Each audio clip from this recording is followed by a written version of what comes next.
I want to do a different type of video today. Kind of like, how do you know maybe you're a derby driver, or maybe you're thinking about derbying. You know, if it's on your mind, you know. So, I'll give you the rundown.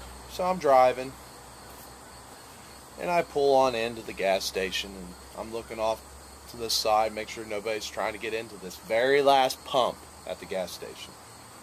I don't see anybody over there, and then the next thing you know, I look forward, and next thing you know, I look over to my side, and BAM! Hitting the driver's door. What do I do? What would a derby driver do? You know what I did? I was like, hey, asshole, driver's door! And I stopped, I went, whoa, we're not in a derby car. And then I looked down, and I'm like, oh shit, I'm in reverse. I'm getting ready to back up and then go at this guy. I'm like, wow, that's not how this works. But, yeah, that's all of it in a nutshell. Now you should check out this damage, what a Toyota Prius did to me. It's insane. He was just backing up to go to the pump that I was going into from off the road. And he clocks me right in the driver's door. Check it out. So my everyday driver is a 2004 Chevy Impala. And like I said, I was hit on the driver's side. Look where I was hit. Right square in the middle of the driver's door. Don't fall over, but I got the damage right there in the door. I got the back door's been damaged. And you're like, oh, that ain't too god-awful bad, that damage right there. Well, you gotta really start looking at everything. When you get in a little wreck like this, it's the things that you just don't see, or you're just not paying attention to at the moment. So, when you start looking over this car, you're like, oh wow, well, okay. I'm a little bit damaged back here. Wow, there's really no door gap there. But here's one thing. You open the door. Listen. Wow. And you're like, oh wow, not much going on there, you know, just kind of looking around. But then you get down and you start looking at it. I don't know if you can see it right there in the rocker.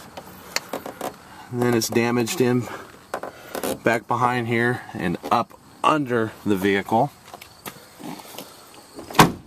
You really got to slam the door to get it to close. And then you're like, oh wow, that's some good damage. Well, then you get in here and you start looking, well, there's plastic clips that hold this on.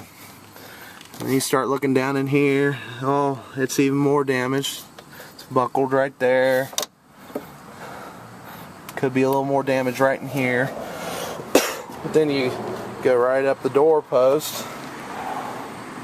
And then you get right here, it's damaged, so it's pushed back and up and doing some weird stuff, so. Yeah, not to mention when you roll up the window, it really doesn't want to roll up, but the window was down at the time of the accident. The door's got a scrape mark in it.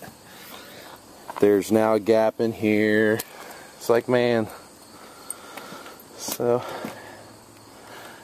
this car's pretty well screwed up pretty good.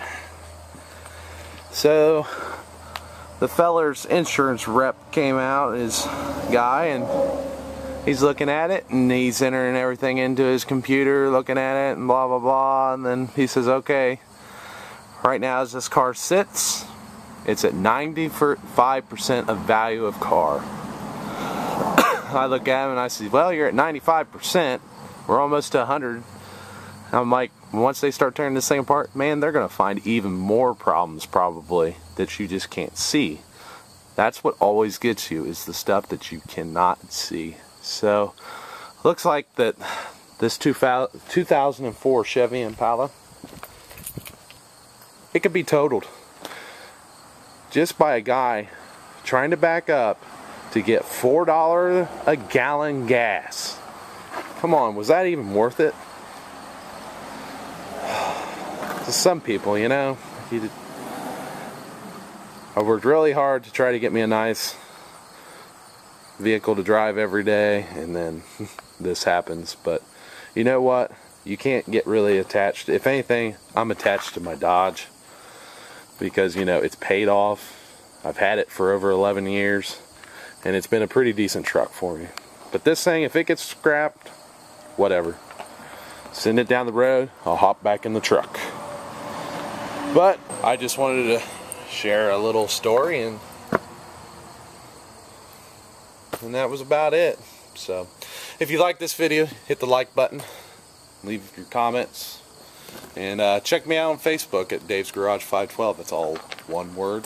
Like that page, and then you'll see updates whenever I get them on vehicles that I'm working on, and any updates to what's going to be coming in my derby season. So like always, thank you, and thank you to all my subscribers. Later on.